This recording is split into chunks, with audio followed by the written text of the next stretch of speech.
Hello, everyone. It's invigorating to see so many of you joining us today. And for those of you who are joining us for the very first time, let me quickly reintroduce myself to you. Hi, it's me, Zainab Lokhandwala, a life skills trainer and motivational speaker by profession. I manage the self-development programs at Skills, which is an abbreviation for Seeds of Knowledge to instill the learning of life skills. Our guest speaker for today, Mr. Murtaza Badri, is a peak performance strategist, relationship expert, and a life transformational speaker. He is the chief trainer and founder of Badri's Life Transformation Academy. Mr. Badri has impacted well over 500,000 lives from different backgrounds around the world.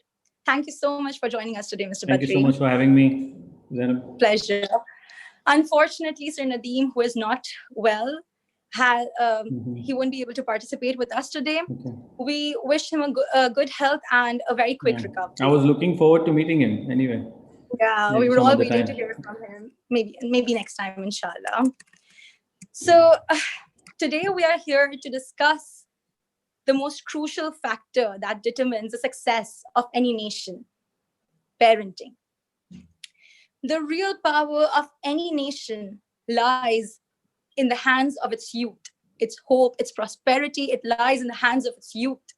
I cannot stress enough on how important effective parenting is to shape these young minds, to help them become motivated, innovative, and responsible nation builders. I'd like to mention Franklin Roosevelt's famous quote here: "We cannot build the future for our youth, but we can build our youth for the future." I agree, raising self-disciplined, self-motivated, creative, and confident children in today's fast, smart world is not very easy, but it's not impossible either. So today we'll be unfolding day-to-day challenges, experiences, struggles that many parents face, and we'll help you with strategies that may lead you to effective parenting. You can email us any challenges that you may experience or any questions that you have to ask at onthebrighterSide.zl@gmail.com, or you can write your questions on the comments section below, and Mr. Badri can answer those questions at the end of the session. So starting with our first challenge: conformity versus creativity. As parents, we all want our children to become successful in life. Sadly, we tend to judge and measure a child's success in terms of how well he conforms to the society. Now, I'm not saying that there's something wrong with obedience or conformity. It is very important for a child to be obedient to one's parents or respect the norms and cultures of the society. But sometimes there's so much stress of conforming to each and every norm of the society that it could curb a child's creativity and confidence. So, Mr. Badri, can you explain how parents could help their children become obedient without discouraging their creative confidence? All right. So, how I look at obedience is, parents telling the kids that you have to do what I say that you have to do, and if the child does not do it, he is disobedient. So earlier, and this comes from the parents' upbringing also, because in those, if you look at 2-3 decades back, we were very, obedient children. We used to do everything that our parents used to tell us because we didn't have Google at that time. So our parents was like, today's kids have Google. So when the parents say something, they go Google it, and then they come back to the parents and say, "You're wrong," or "This is how it is," or "This is what everybody's saying," or I saw it on a video. So it is becoming very difficult to get the child to do exactly what I want the child to do. Now, I'm not saying that the child should not do, but the parents should understand that he or she has his or her own mind. Today, media is so vast and they have access to so much information that parents have just become guides. I would like to use that word. I'm a father of 3 children. I have a 14-year-old daughter, a 10-year-old son, and an 18-month-old daughter. And both my elder kids, I cannot expect them to be obedient. And also, I would like to point out that not everything that parents tell their children to do is correct. Okay. So there is sometimes the parents' own limitations, emotion limitations, belief limitations. Psychologically, they just want the child to do this because no, I just want you to do it because you have to get good grades or you have to discipline yourself because I will look bad in front of other people. So I would suggest parents to take up a role as a guide, and you're competing with Google, you're competing with all the information out there with the students, children going to school, college. So you cannot say I know it all and whatever I say you have to do. You have to say this is how it is, I would like you to do it, this is what we feel is right, and then give the choice to the child to choose. So, if you look at behavioral change, whenever anybody, even from a child to an adult, is given a choice, they start thinking and they rationally start evaluating. But if you say you have to be obedient and you have to do what I say, conform, then they revolt. That's where now I will not do it because you want me to do it, I'll not do it, even if it's good for me. And I think parents have to evolve. Parents have to understand that the old way are no longer working. So, we have a program called Alive and Fearless where we say that the parents need to be alive and fearless first. They need to clean up their own mess in their mind, in their emotions, in their belief systems. Like earlier we discussed that uh, why do parents want their kids to score good grades? Because they want to look good in front of other people. No, that's not the agenda, right? The agenda is completely different. So I think conformity, if there is no conformity, I think if you push conformity, it's not going to work. But religion and religious values are important. I'm not saying that's okay. Like you just mentioned, that cultural, religious, they just can't go and do anything that they please. Right? Parents here watching will be like, what do you want me to just, let my child do whatever he or she wants? Like, Not I at mean, all. it's not possible. So I agree. So even when I train my kids on cultural aspects, still it's motivational, still it's inspirational, still there is choice. And there is always like, this is the right thing, this is the right thing. And you hope, right? You hope that the child takes the right choice. But sometimes if the child goes the opposite way, you should not kind of immediately pull the string, right? It's always, unless they go down, they will not come up. Unless they fall, they will not rise. So they have to see that, what is the on the other side, and then they appreciate the, this side. Yeah, so I guess rather than just imposing your values on your child, you should teach them the values, right? Teach But them, show them yourself, right? You're the role model. Definitely. But Mr. Badri, no matter how hard one tries, to make the children understand the difference between right and wrong, kids are unpredictable, right? Mm-hmm. So even the tiniest issue could lead to titanic tantrums. So how Yeah. can parents get their kids from stop throwing tantrums or getting into fights with their siblings? A very interesting question. I'm sure all parents want to know the answers. How All do of I stop us. my child's tantrum? I am tired, and they just fight, and they just, they want to kill each other, and So I think this is very common with all kids. My kids sometimes lose it and they fight, and then we have to deal with it. But there are a couple of things here when there are adult siblings like above the age of probably 6 7, and they're fighting. Sometimes you have to just let them take care of their own battles and struggles, and they will make peace. Sometimes you intervene and you separate, and then you have a conversation with each separately. Do not right there have that conversation if it's a sibling fight. So that's what I isolate them and have separate conversations, and I don't tell each other what I'm speaking to. What did you tell my Ben ne suki duna, and what did you tell him? So I said that's not your problem. I told him what he had to hear. Now when it comes to personal tantrums, like I said, that tantrum is something that the child is doing because he or she is not in agreement to what you're saying. If you're trying to confirm something and the child doesn't understand and you're pushing it, then the child starts throwing tantrum. So it's very important that you communicate. If you've learned the art of communication, then you can reach your child, and you can understand your child's world, and you can maneuver his psychology or with some techniques and tactics, and then the child understands. But obviously sometimes the child is just stubborn and the child does throw tantrums. You can't avoid tantrums in completely. So when the child does throw tantrum, there are a couple of things to remember is that you don't need to give in. Never give in to the tantrum, because the child is testing how far can I go so I can break my mom or dad, right? And they know your buttons very well. So they will press all the buttons possible. And then you give in and you say, okay, fine, take it, go, this, and they won. Now they'll do it again, again, and again. So you have to not give in no matter what. And every time just explain them that, you're not going to get it. Why are you doing this? Why are you doing this? It's no point. Or leave the place, leave the location of the tantrum. So often children want to throw tantrums in front of parents, but when the parents are gone, they stand up, come to you, and again throw the tantrum. That's very true. We have seen this with younger kids.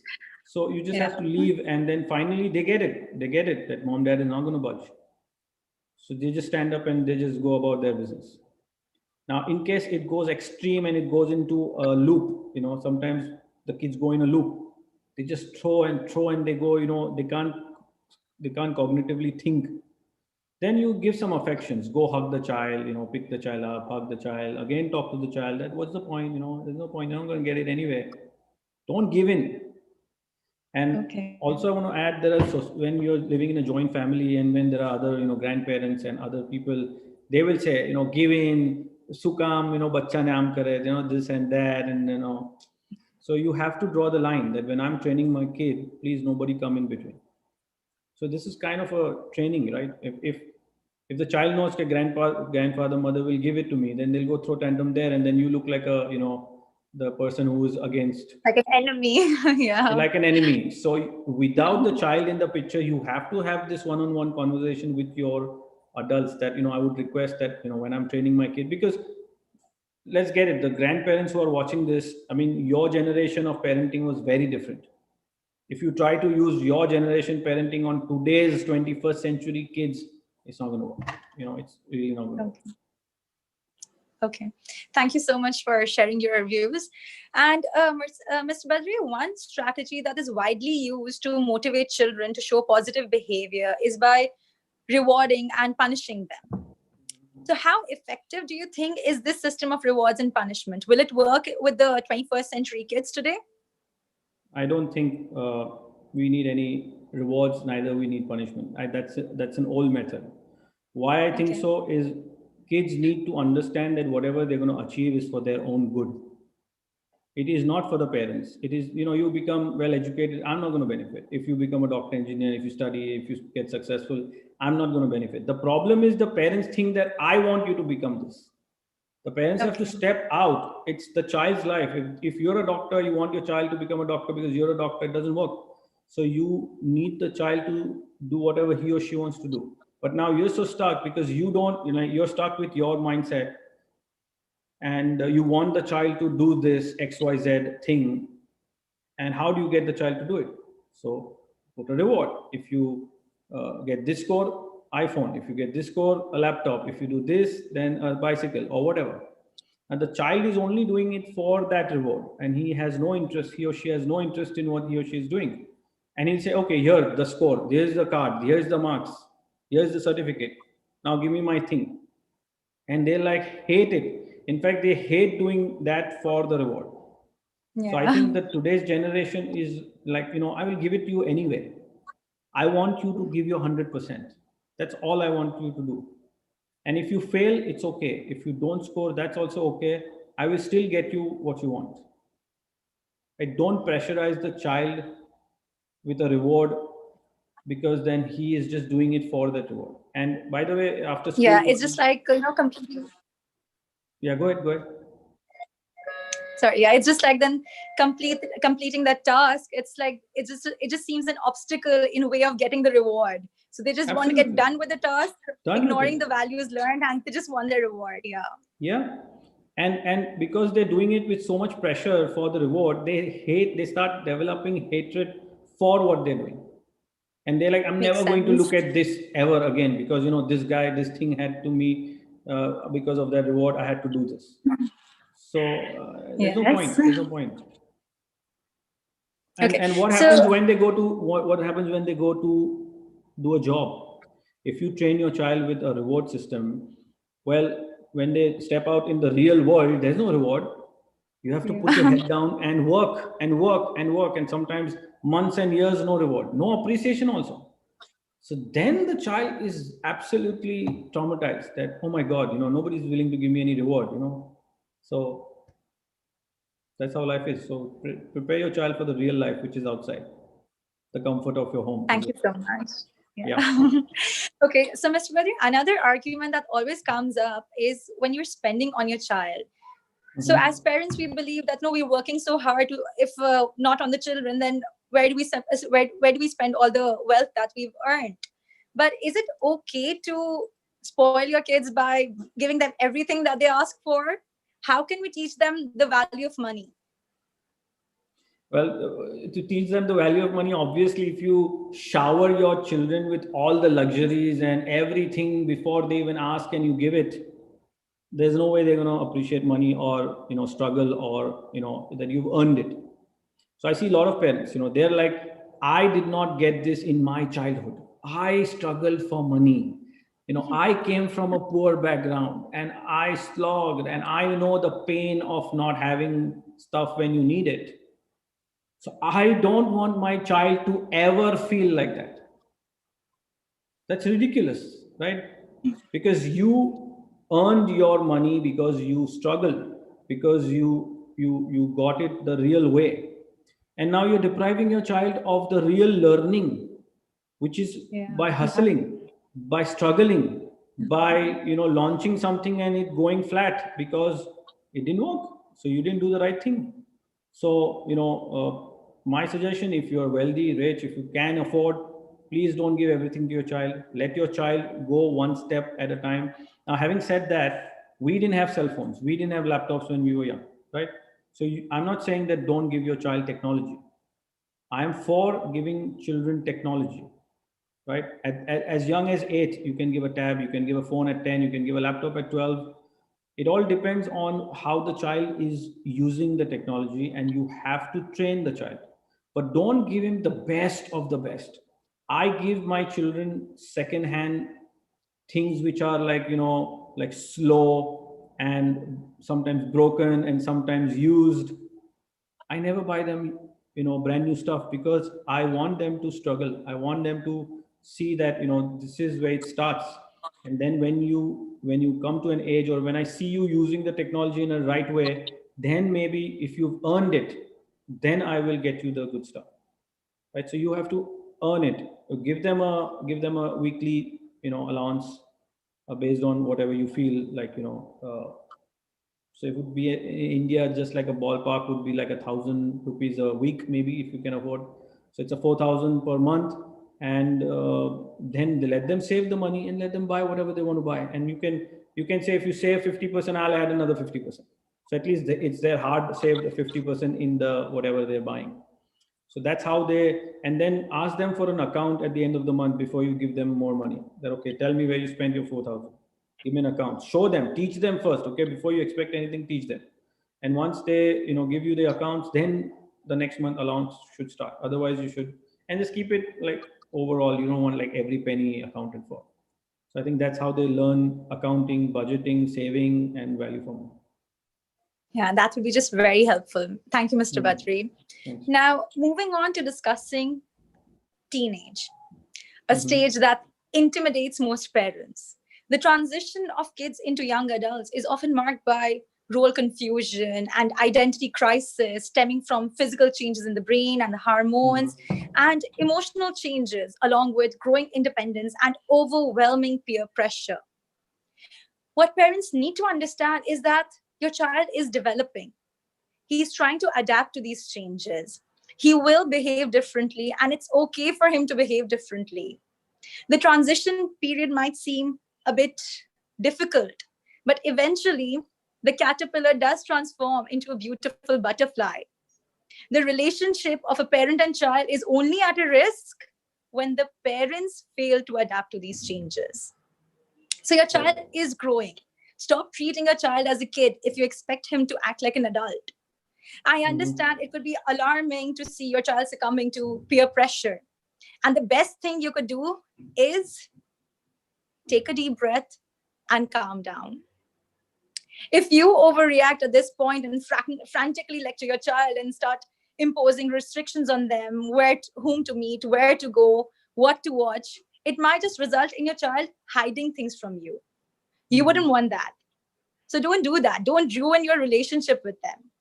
We've all been teenagers once. We know how it feels, from experiencing your first crush on someone to wanting to have the coolest friends in school. Communicate with your child, and that communication doesn't mean that you start lecturing your child that this shouldn't be done and this should have been done, and you just don't know how to live your life. No, encourage them to talk about their friends, and the best thing you could do is invite their friends at home, so that you can meet them and you can see what kind of influence they're creating on your child. And if you feel that your child is prone to do something wrong, that's something that might cause harm because of their friends' pressure, then sit with your child and talk to them about it. Let them assess the possible consequences, and then ask them if they still would want to do the same thing if their friends weren't forcing them to do so. So if the answer is that yes, they wouldn't want to do something, it was only the peer pressure that's making them think to do something, then encourage them to come up with alternatives that could help them come out of these situations while not offending their friends. Teenagers also enter the stage of heightened self-conscious. They become very brand conscious. They're very conscious of what their friends would be thinking of them if they dress in a particular way or sit in a particular way or bring their cultures to school. So, Mr. Badri, could you elaborate on this and help how parents could help build up a child's self-esteem? I mean, what do we mean when we say self-esteem, right? It's basically respecting oneself or valuing one's own self, that I trust myself and I love myself and I'm willing to, I can do it and I'm confident. Now, when a child is born, we say the child is born alive and fearless. And if you see a child, he has no self-esteem issues. He or she has no confidence issues. They have no fears but two ingrained fears, which are sound and heights. Everything that the child learns and all the problems that an adult or a teen is going through is because of the influence that they have on childhood by the people around them, and the environment kind of feeds them. So what happens, the child is born alive and fearless, and then the child starts developing an artificial personality around the real you. We say that you are born alive and fearless, but then you develop an artificial personality around the alive and fearless you, and that's where people start losing themselves. Like when we coach, we see a lot of times in our live events also that people are like, I was not like this in child.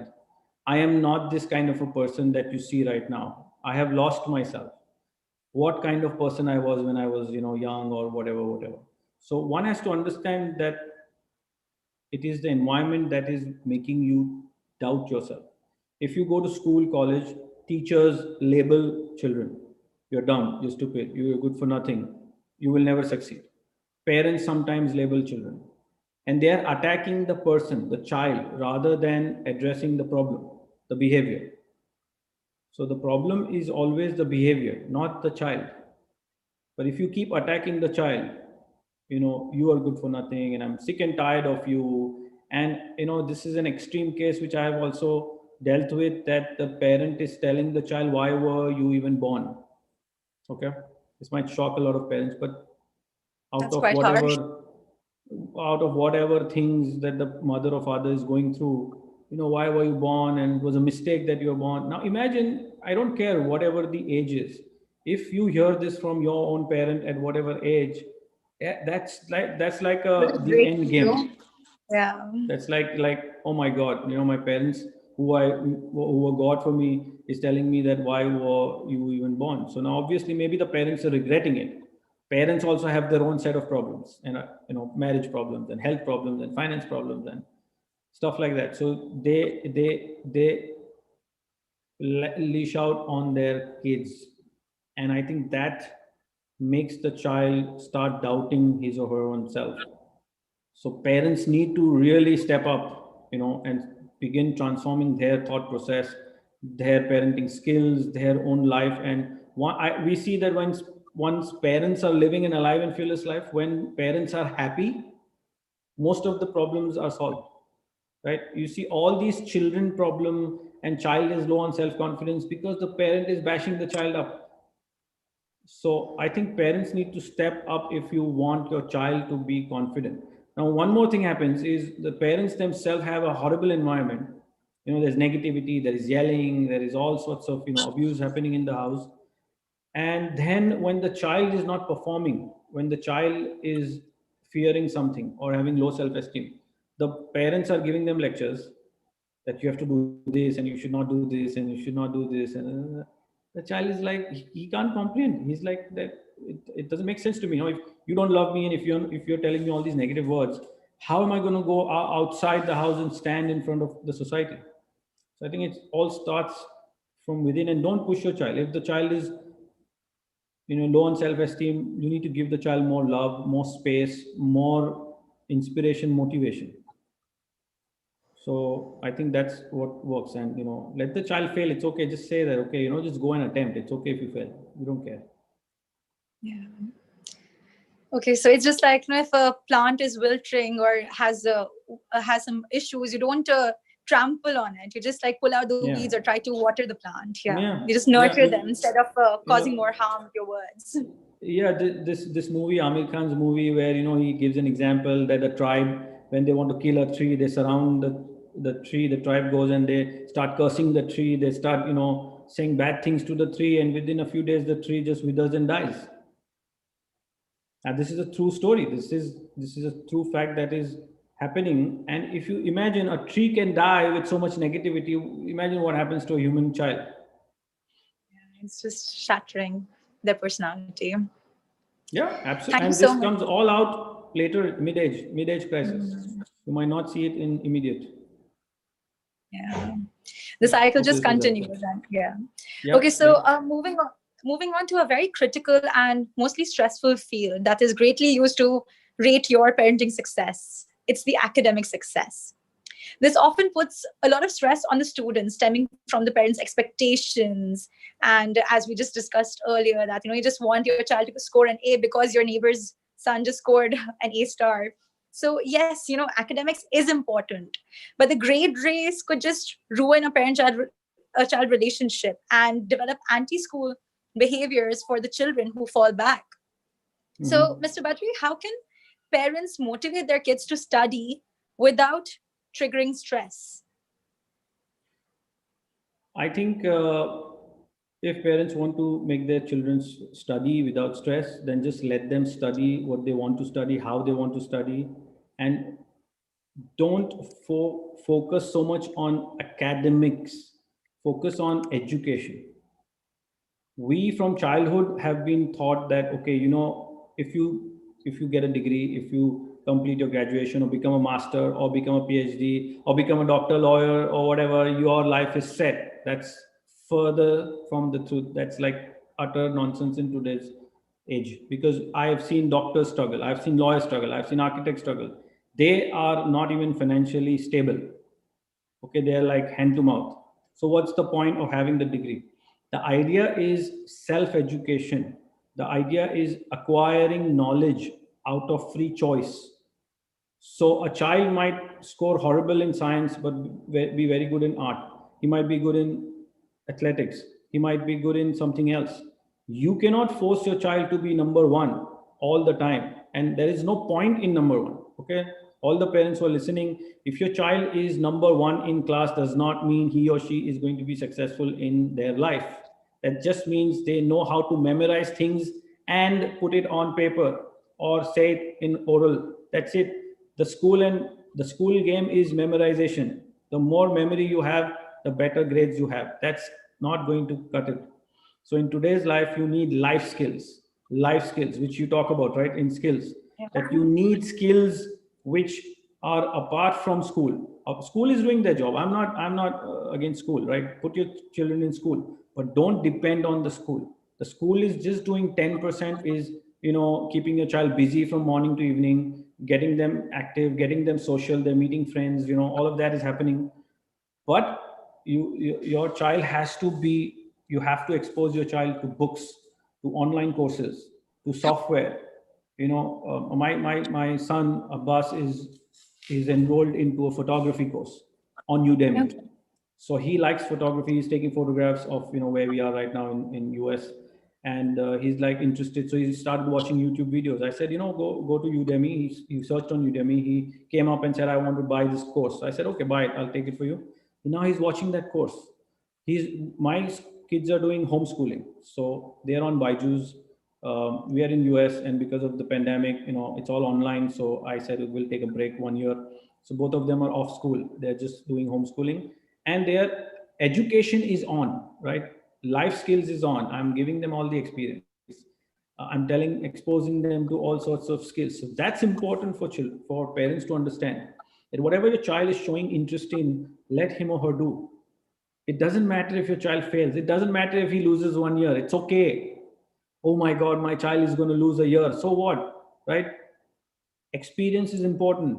At the end of the day, if you've seen so many examples of people who are not educated, like, Elon Musk never completed school, Bill Gates never completed school, Steve Jobs never completed school, right? So entrepreneurship doesn't need schooling, college, and degree. It needs Definitely. education. It needs skills, which needs to be learned from real life exposure. So I think parents need to do that big time and Very not get interesting. stuck on academics. And with I'm this, going to cut I it. reached to this conclusion that your degree is just a piece of paper if your education is not reflected in your behavior. There's no point of retaining Yep. all that knowledge unless you're able to apply those skills and knowledge in real life.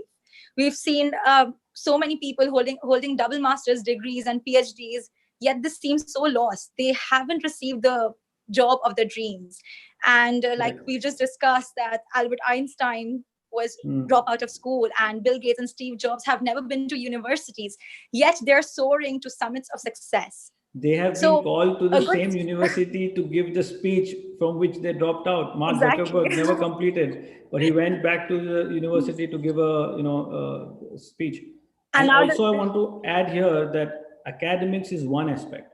Relationship, health, business, spirituality, contribution. These are 6 areas of life that you need to train your child in. It's not just like, okay, academic study, go take a job, make money, make more money, and live luxuriously, and security and safety. That's not it. You also need to train them about health, physical fitness, about relationships, about spirituality, about contribution, giving away, creating leadership skills. It's a full circle, right? It's not. And we get some coaching clients who are definitely. like, they've made it financially, but they're struggling in relation, they're struggling in health. This all comes back from the childhood training. Anyway, yes. Definitely. Because it's the attainment of, I believe, critical thinking skills, creative thinking skills, problem solving skills that will actually Yep. help you Yes. successfully navigate life.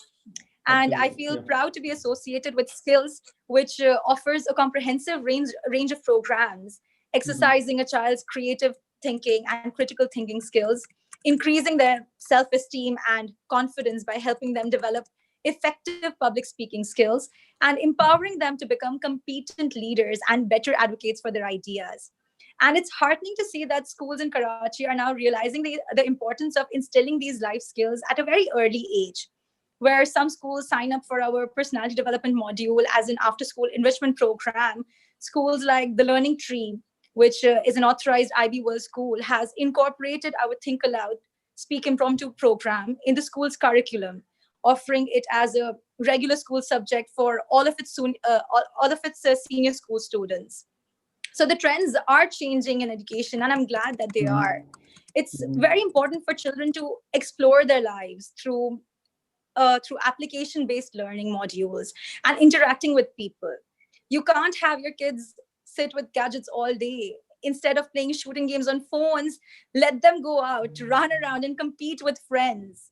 His Holiness Dr. Sayyidina Mufaddal Saifuddin has always emphasized the importance of physical activities, explaining that the three things that improve a child's memory are a healthy diet, physical fitness, and stress reduction.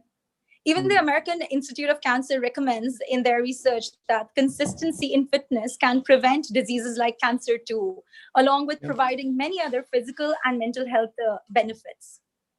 Karachiites are very lucky to have A&B, Al Nadal Burhani, the arena of multiple sports activities, which is offering the highest standards of coaches and training, built right in the center of the city, along with grounds and courts for team sports such as cricket, football, volleyball.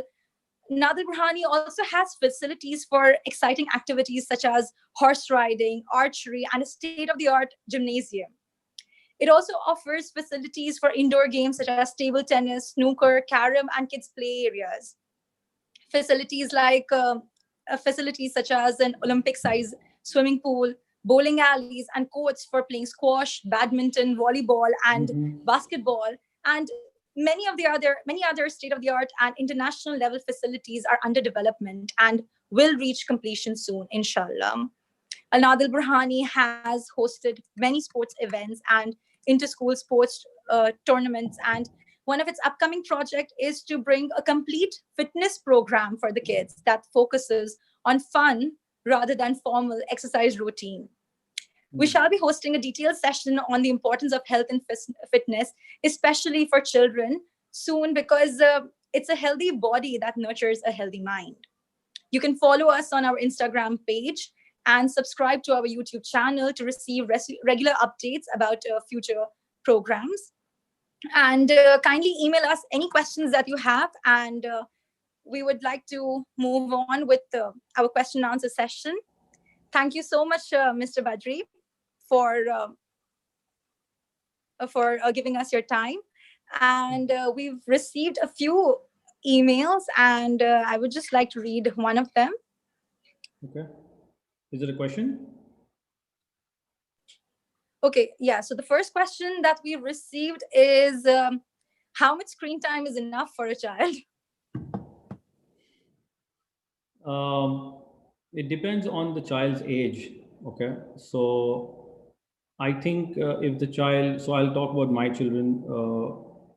Right now, they are on the screen from morning 9 to 5.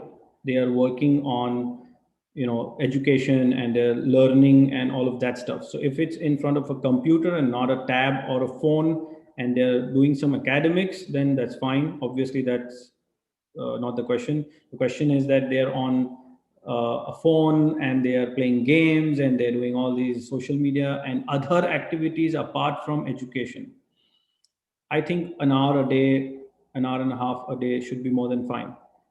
My agenda is not to deprive today's kids from devices and internet or exposure. They need that. That's the holy grail moving forward.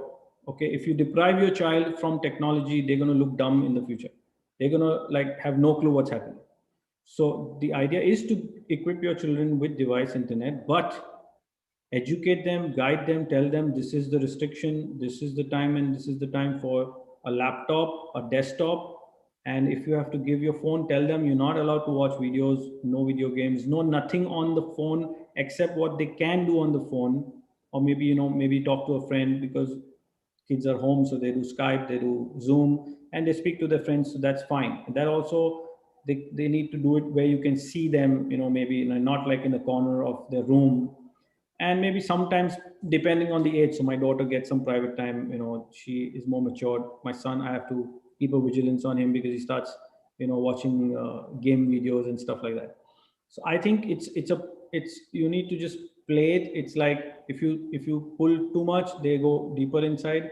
So sometimes I let go, sometimes I'm strict, sometimes I even take away their phones after some time, in the evening. So yeah, don't just give them free access that, okay, this is your phone, be on it 24/7. That's the problem. I've seen parents, kids are sleeping with their phone, they're on their phone till 1 a.m., they're watching Netflix, they're watching seasons. That should not happen. So after probably before dinner, before sunset, you should take away your kid's phone up to the age of 14, at least, is what I would suggest. Take away the phone, and that's it. After before sunset, you get before sunset, take away the phone and you don't get it till next day morning after breakfast, after they've cleaned their house room, after they've done all the chores that they need to do. Then they sit on the laptop, they start their education, and maybe then, after like 11, 12, they can start using their phone, and then again you restrict it after 5. So you have to just, and again do this with their consent. So I sit them down, I talk to them, and then they tell me, okay, let's do this. And then I just reinforce it. And sometimes when they want to break it, I'm not stubborn or, okay, here's your phone. And there have been times when my son has been on the phone from morning to evening, right? And my wife is like, no, no, no, no. And I'm like, I look at the child, and sometimes you want to take it away and you're like, what is he doing? But according to me, you need to let them go all the way down to the trenches, right? And then when after the day ends, you say, okay, what did you learn? Like he's like, my eyes are paining, I'm getting a headache. And I'm like, see, exactly, that's what I told you, right? Look at you after so much of consumption, like you're behaving weird, right? And then the realization that yes, I realize the damage of too much consumption has to be experienced by the kids. But what I see that the parents don't let the kids go all the way, and it's a constant pull and push, pull and push, pull and push.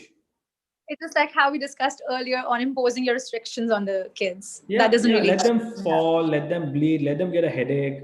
It's okay. They're not going to die. At least as long as they don't die, it's okay to, throw them and let them drown a little bit. Then they're going to learn. Sure. So, yeah. Okay, so, yeah. Another question that we have received is what is the difference between anger and misbehavior? How can we find these situations in a child? Okay. What is the difference between You anger understand the and question? misbehavior? Yeah, I understand Yeah. the question. So sometimes the child is just angry because the child is not getting something from the parents, or the child wants something but they're not getting. Sometimes the child is just angry because the child is just angry, right? The child is just frustrated with his own or her own self because the day didn't go well, or they expected something from themselves and it didn't do well. So it's okay. Every time you don't need to kind of make the child wrong or sit them and you should never be angry. The child can be angry. It's okay if they're angry with themselves. The idea is just to help the child communicate. So you want to talk about it. So what happened? Why are you angry? No, I'm just angry because I'm just da, da, da. So you want to sit and talk? Let me know when you're ready to talk. Sometimes the child should just be left alone. I see a lot of parents or mothers, especially, no, tell me what happened. No, tell me what happened. And the child is like, just leave me alone. Nothing has happened. And then they're pestering more. No, no, now something is definitely wrong. You have to tell me. It's okay. Let them be in the room for 1 or Just 2 give them hours some and space. let them just rough it out. I mean, Sure. But yeah, if they're angry at you and if they start disrespecting you, then parents should put a stop to that. So how I do it, like when my kids sometimes are loud and they start, I'm saying, okay, hold on, I'm not talking to you. You're upset, deal with it, then we'll talk. Now, to deal with it, if you need my help, we can talk. And if not, if you're going to still yell, you can go take a walk.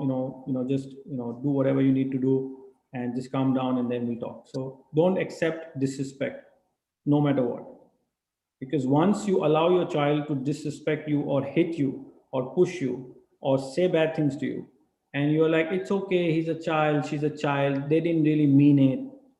Now you're actually telling them it's okay to disrespect you. So they're just gonna do it more and more and more. So that's my take on anger and misbehavior and disrespect. And misbehavior should not be accepted. I mean, no, I mean, you have to understand what is misbehavior. Like, you cannot hit your sibling. You have a problem, you need to talk. You cannot do this. You cannot throw things. You cannot. So there has to be very clear demarcations what behavior is not acceptable. And if that behavior continues, you have to say, you have to, either step out, or you have to go a little extremes that this is not going to happen here. You deal with it and never do this again. That's quite You have to helpful. be a little firm. Yeah. So we've also received questions regarding the skills programs and the location for Al Nadal Burhani. So Al Nadal Burhani is a huge complex and it's got all kinds of sport facilities. And you can follow us on our Instagram page, and I'll be sharing details about its location and the membership and all the sports facilities that it offers. You can log on to you can follow us on Instagram, Zainab Lokhandwala, and I'll be sharing the skills page there too, so you can see what different programs that the skills offers in Karachi. So with this, we come to an end. And thank you so much, Mr. Badri, for giving us your time and sharing your expertise with us. It was a pleasure having you with us on this program. Pleasure being here. And in case anybody wants to know more about the program that we have, aliveandfearless.com is the website. You can go there and you can watch a 20-minute video where you will understand the basic concepts that we talk about, and then you can decide if you want to proceed with us. We look forward to watching that. Thank you so much. Thank you, everyone. Have a good day. See you again next time. Take care. Bye. Bye.